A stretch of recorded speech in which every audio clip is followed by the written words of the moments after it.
The European Union's Council of Ministers has approved a third payment of nearly $3.5 billion to Ukraine under the Ukraine facility, bringing total disbursements to nearly $20 billion since the program's launch in 2024.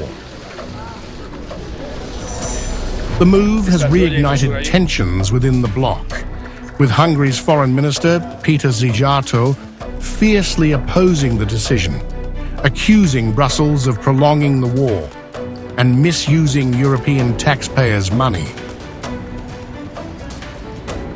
In Brussels, the pro-war stance still prevails.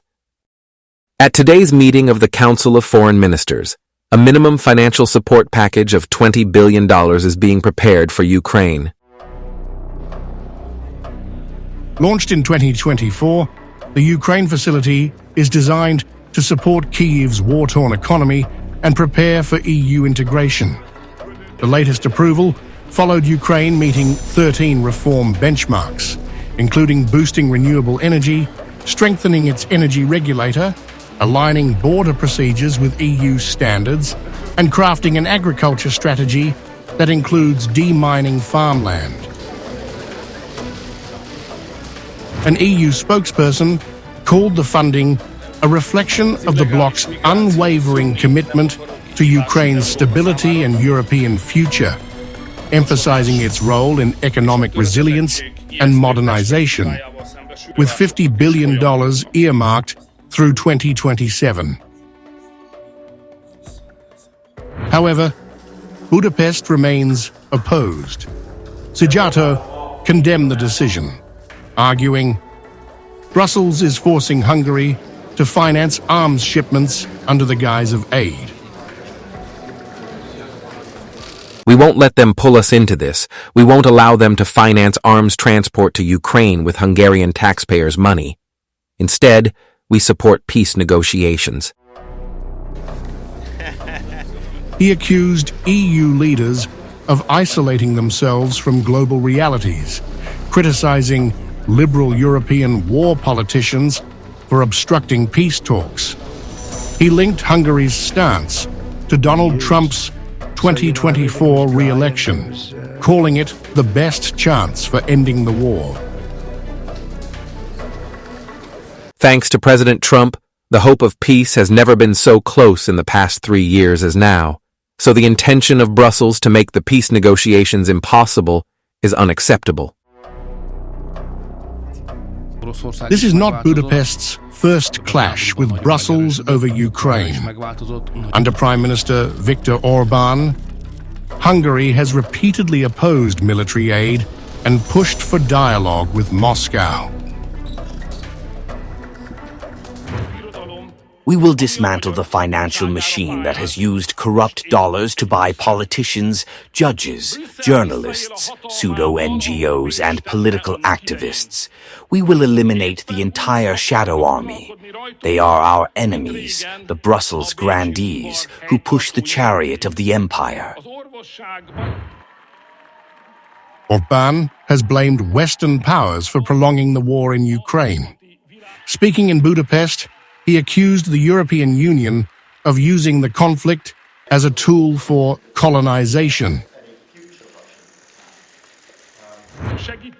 The empire does not want to help Ukraine, but wants to colonize it. The instrument of colonization is war. The rulers of Europe decided that Ukraine should continue the war. It costs what it costs. And then it will get a quick EU membership on our money. The only answer to this is union, but without Ukraine. In a surprising pivot, Szijjártó also criticized EU trade policies, urging lower tariffs on American cars to avoid a trade war with the US. He noted that the EU imposes a 10% tariff on US car imports, while the US levies just 2.5% on European vehicles. Though unrelated to Ukraine, analysts see this as a strategic play. Hungary, with a booming automotive sector, stands to benefit from freer US-EU trade, especially as Trump signals a tougher stance on European commerce. I don't think they can be. They're very straight up. The latest spat exposes deeper fractures within the EU.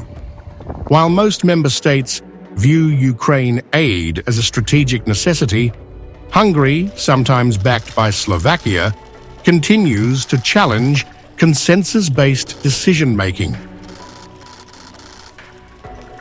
For Ukraine, the $3.5 billion injection is crucial for stabilizing its economy, rebuilding infrastructure, and advancing EU accession reforms.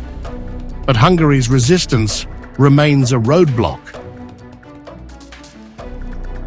If Trump brokers a peace deal, as Hungary hopes, Brussels may face pressure to reassess its Ukraine strategy, testing the EU's unity as much as its principles. As EU foreign ministers convene in Brussels, the Ukraine facility's latest disbursement underscores both the bloc's commitment and its internal divisions. Szijjártó's defiance, blending anti-war rhetoric with trade grievances, reflects Hungary's effort to carve out an independent role in a fractured Europe. Whether this gamble pays off depends not just on Budapest, but on Trump's next moves and Brussels' ability to hold its coalition together.